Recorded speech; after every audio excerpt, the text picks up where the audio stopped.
জাজৰিবেশী ৰাইজৰ সহযোগত যি দুদিনীয়া কাৰ্যসূচীৰে জনগোষ্ঠীয় সমাৰোহ আয়োজন কৰা হৈছিল।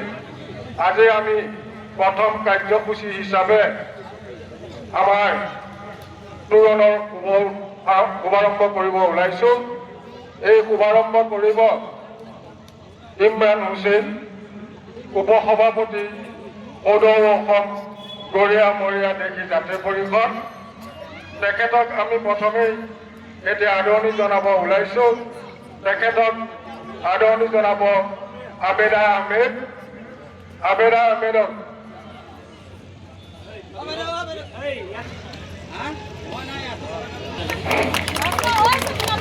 আজি আমাৰ শুভ উদ্বোধকক দুআষাৰ বক্তব্য ৰাখি আমাৰ শুভ তোৰণৰ শুভাৰম্ভ কৰিবৰ কাৰণে অনুৰোধ জনালোঁ।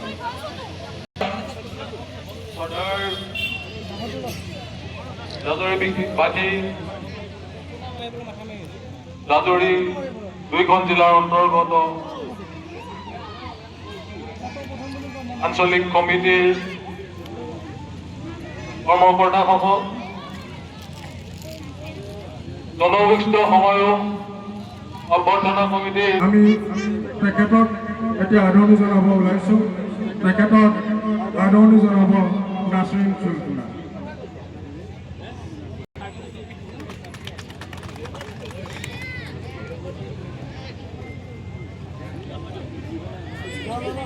আজি আমাৰ তোৰণ উন্মোচন কৰিবৰ কাৰণে ইমৰান হুছেইনক অনুৰোধ জনাইছোঁ।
Oi,